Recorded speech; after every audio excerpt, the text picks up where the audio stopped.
I don't even know right now in my mind sino ang deadlier. Ito mga politiko na nakikipagkuntsabahan pa sa CPP o ang CPP mismo. No? Kasi nga, parang pareho sila may hawak na poder, tapos nagkampi-kampi pa sila. And this has been the story of our country kung bakit ito tumagal ng 54 years. Hindi yan tatagal na pag CPP lang mag-isa. Kung hindi natulungan yan ng mga governors, mayors, barangay captain, even presidents, even speakers of the house, etc. Yes. Di ba? True. But what we're saying right now is tapos na dapat yung panahon na yan. Di ba, Eric? So, sinabi ni General Parlade, wala na kayo makukuha dito. Pero bakit ginagawa pa rin ni Benny Abante yan? No? Kasi a few months ago, he specifically condemned the CPP, NPA, NDF, di ba? Benny Abante. So ano nakukuha niya? Para maintindihan ng mga taong bayan natin kung ano talaga nangyayari dito. Ano ba to si Benny Abante? Wala ba talagang prinsipyo ito? Wala ba sariling dangal na ito? Ano ba to? What is he getting out of this? And other politicians who are really short-sighted enough to still give the CPP, NPA, NDF an inch? Yan, isa yan sa magandang tanong ni Ma'am Lorraine. Dito bumabalik po ang tinatawag na opportunism in the conduct of alliance. Ibig sabihin, nakikita nila ang gamit ng CPP urban operatives is for propaganda. Hindi nila kayang frontalin ang mga kalaban nila sa politika, lalo na ang malalakas na may public support like Duterte faction. Si Inday Sara, si Pangulong Duterte are very popular to the people.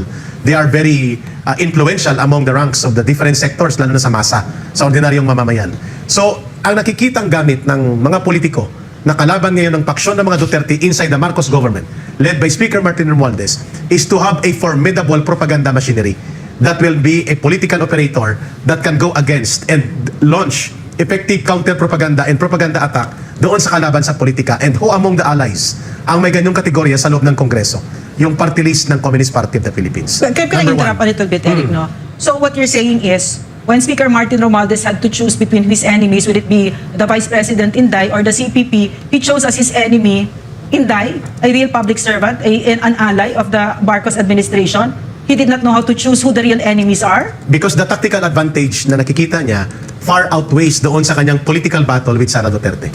So is he correct? Wrong. Because He's not reading the times right. and he's not understanding properly the context of operations of alliances of the CPP. Okay. Na utilitarianism yan, ginagamit ka sa isang tactical na pagkakataon, sa isang limitadong agenda like Sara Duterte, but the objective is political power and seize government. Yes. Eventually, pababagsakin din sila kasamang pinsan niyang si Bongbong Marcos Jr. That is where they failed.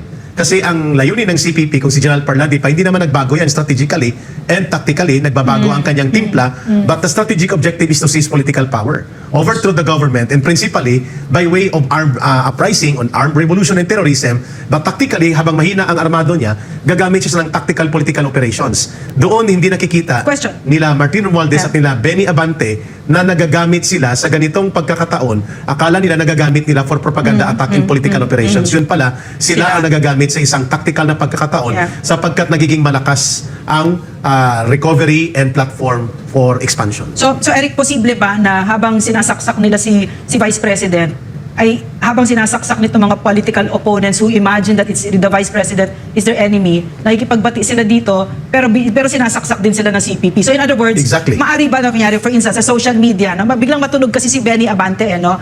At saka si Speaker Romualdez, maraming galit sa kanila ngayon, di ba? Is it also possible that those who are alive, itong CPP, is it possible that the CPP propaganda machine is part of those that are also insulting them and enraging the public against them? And get what I'm saying? They're on both sides, in other words, no? Binabati nila si Speaker Romualdez at si Benny Abante, pero sila din yung sumisira sa kanila on social media. Ang tawag dyan, lagaring hapon. Yun ang lagaring hapon. Naglalagari sila ng bintaha sa taas. So it's possible. You're saying yes, Sa pailalim, no? Yes. kinukot-kot nila at sinisira din. Ang mga politikong aliado nila, lalo na kapag hindi nila na magagamit. For example, they are attacking principally Sara Duterte at the outset. But deep inside, ang kanilang kinakalkal na papabagsakin is si Bongbong Marcos Jr. Yes. Because he is the one holding the direct power of the government. He is the president, not Sara Duterte. But habang mahina pa sila para atakihin si Bongbong Marcos Jr., titirahin muna nila ang strongest ally of the current government, which is the Duterte faction. So lagaring hapon yun. Naglalagari sila, kunwari kasama nila ang mga politiko, nakaalyado ni BBM, ang pinsan niya, si Benny Abante, pero deep inside, naglalagari sila sa real objective nila, which is kalkalin at pahinain ng gobyerno sa pamamagitan ng pagkakawatak-watak sa loob ng mga paksyon ng mga political forces inside the government. Exactly na pinipoint out ni General Parlade. Yes, Eric, Ma'am Lorraine, mayroon lang po ang katanungan din kay sige. General. General, how critical or how important is the role of our president or the leadership instead in terms of achieving the tactical momentum that has done by the previous administration. What will be the outcome so far of what do you see? What's your forecast of what's happening right now? Because we have seen the previous administration, these are the two priorities, the insurgency and also the drug problem, which is now we have seen it's like went the other way around. What can you say about this, General, and what should be done about what's happening right now? Go ahead, sir. Alam mo, Franco, kung national interest lang ang pag-uusapan natin, isa lang naman yan. Isa o dalawa lang yan. So, at isa lang tayo ang direksyon natin dapat kapag ka national interest ang pinag-uusapan. So, in short, dapat i-pursue natin kung ano nang magagandang programa na nagsulong ng national interest in the past. Regardless kung graduate na yan si President Duterte, kung alam natin na maganda yung programa na yon at nakatulong yon sa ating bayan, ituloy-tuloy natin yun. Hindi yung ang sa akin lang dito, Franco, I think, bigyan natin ng konting panahon si Presidente para mabasa niya ng gusto kung ano ang nangyayari niya. 1 year, maybe not enough, but wag naman yung masyado ng matagal at baka magkagulo na yung sarili niyang palasyo. Hindi pa niya alam kung anong nangyayari. But that's what's happening and that's what the CPP is doing. They're creating friction among the family and among among members of the cabinet. Yan yung nababasa namin. Napakadami pang dapat nating alamin, but clearly now, Kyrie, yung kalamay na yan na kinikwento mo, napakalinaw na yan sa ibang mga kasamahan natin. Tama. For the longest time, hindi natin naintindihan dati. But now na na-expose na sila ng gusto, alam na natin yung galang nila. Tama ka, yung strategic objective nila, yung goals nila, hindi yan nagbabago.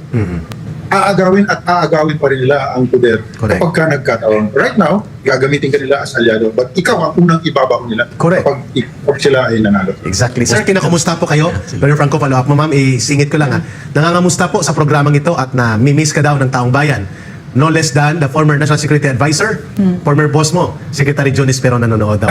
Sabi niya, hindi ako makaalis sa schedule ko. Nanonood ako ngayon sa inyo sa Laban Kasamang Bayan at ikumusta kami dyan kay General Parlade. Yeah, Thank you. sabay ko na rin yung Hindi tuloy siya makapag-golf. Nanonood siya.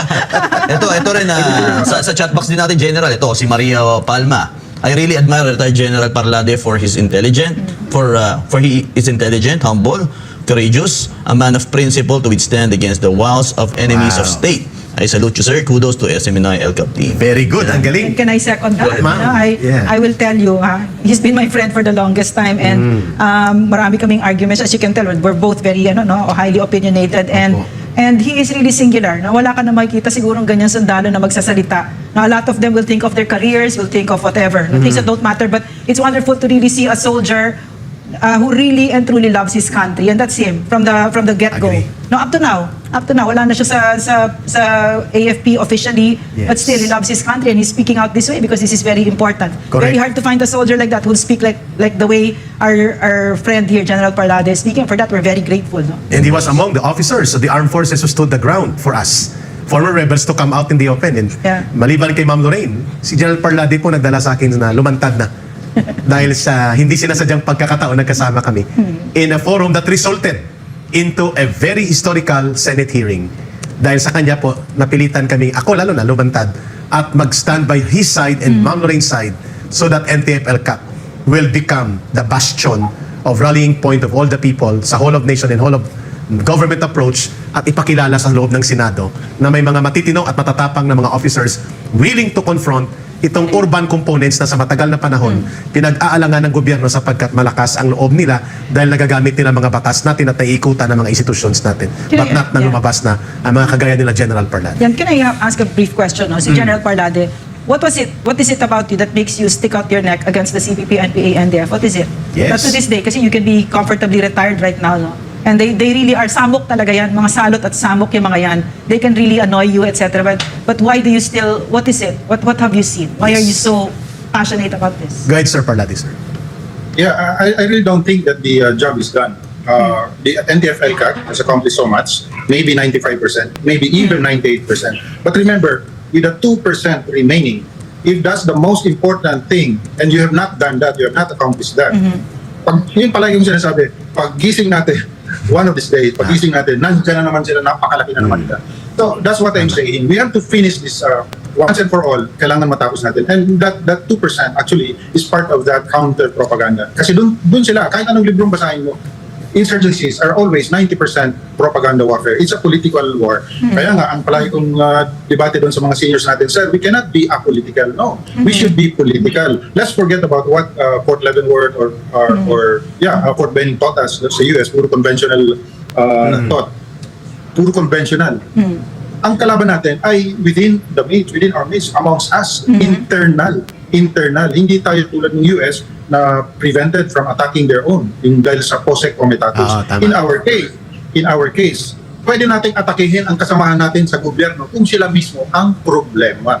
Remember that. Because, sabi ko nga, kung national interest ang titingnan natin, it doesn't matter kung ano yung kulay ng politiko mo, yung affiliation mo. But isa lang naman ang national interest. Isa lang naman ang bansa natin. So I'm not attacking you because you are yellow or you're blue or you're no. That is because yung paninindigan mo ay kasama ka na nung katunggalin natin na yung mga komunista na gusto magpabagsak ng ating bayan. Yun yung palagi kong sinasabi sa mga official natin. I'm here also, I'm talking right now kasi I want to make sure na bago tayo totally makapag-retire dito sa trabaho nito, meron na rin papalit. Kaya ikaw, Dr. Ray, dapat kumbinsihin pa natin yung mga active dyan na magsalita. Dapat mas marami tayong nagsasalita right now that we understand these dynamics, this dynamics of insurgency. Dapat marami sa atin ngayon ang nagsasalita. Hindi lang kayong apat dyan, tayong apat dito. No, napakadami pa yan na mas magaling sa atin at ihamak na naiintindihan yung problema nito. But you know, it takes some guts and it takes some passion. I really don't know. But yes, thank you, Secretary Esperon. Thank you, Kyle and Dr. Ray. Yes, sir. And by the way, let me just remind you, that was November, nung naging very, very controversial tayo. Yes, That was 2020, November 2020, sir, yun ang pinaka-turning point ng bansa. Nung lumantad tayo sa Senado. Yes. Sabi ko kay Kyrie, huwag mo nang lalantad, kaya ko ito. 3-4 na araw na akong binubugbog. Grabing bugbog. Yeah. So now, anong nangyari ngayon? Dahil na-educate natin yung mga taong sinasabi nila na nangrekta, ayun, mga kaibigan natin sila. Nasaan sina Liza Soberano, sina Angel Locsin? Yes. Nakikipag-interact sila sa atin, kaibigan na natin sila kasi na-educate sila at nagpapasalamat sila. In fact, yung isang post ni Liza Soberano last time, sabi niya, I have to understand first about these political dynamics before I open my mouth. Correct. So ngayon, educate na siya. Alam niya na, okay, marami palang galamay ang CPP na pwede mag-exploit sa aming popularity kasi celebrity sila. So, ganun yun. Dapat kahit na-retire na tayo, remember na kung nandyan pa rin ang threat, kailangan patuloy. Kung meron pa rin hindi naiintindihan dito sa threat na ito, dapat patuloy lang natin na in-expose sila. Sir, may binanggit kang isang terminology na hindi ko mabibitawan sapagkat yun din ang advocacy habang nag-uusap kami ni Ma'am Lorraine ni famous, very popular, very strong leader, Lee Kuan Yew sa Singapore. The government cannot vacillate. Ang gobyerno ay hindi pwede maging tentative sa kanyang mga patakaran at programa sapagkat ang mamamayan nakasandig sa kanyang pamahalaan.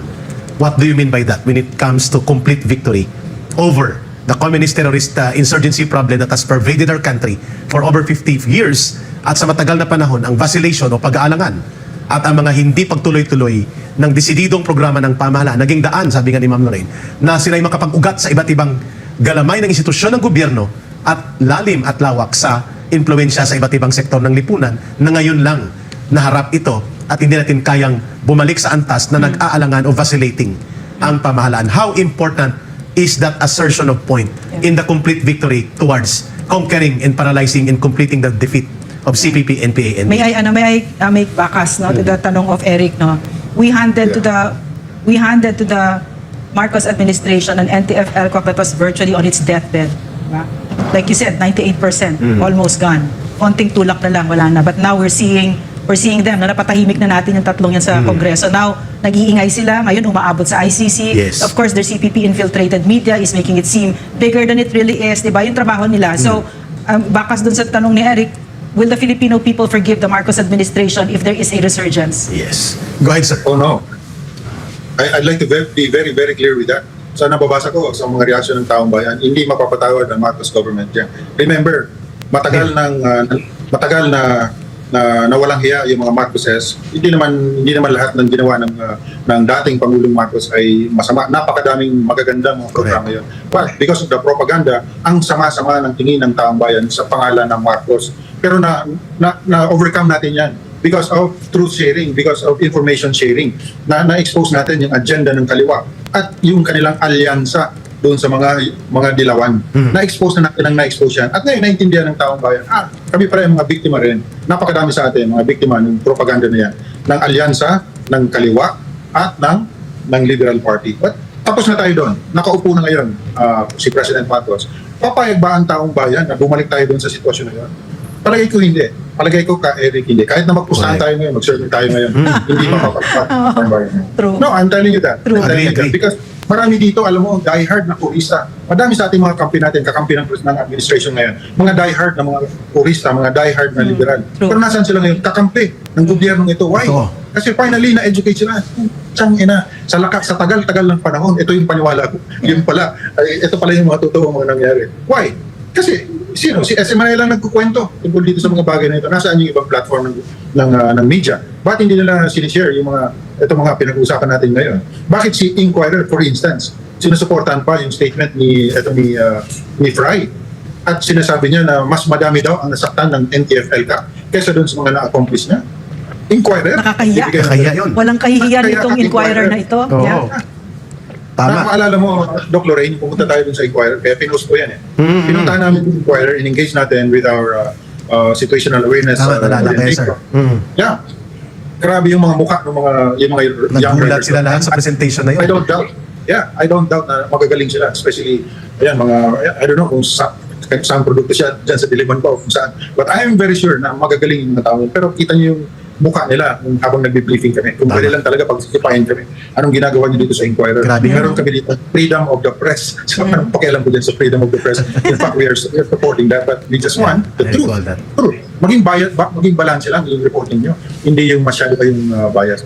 Naalala ko yun, Eric. So anyway, what we're saying is, yung even with the platform of SMNI, kahit SMNI na lang, ewan ko ilang milyon na ngayon yung listeners ng SMNI. Hindi ito mga religious but ang dami, milyon ang nakikinig dito ngayon. Kasi dito lang sa SMNI, nakakarinig sila ng mga bagay-bagay na mga ganitong diskusyon. Thank you, sir. Diskurso. So,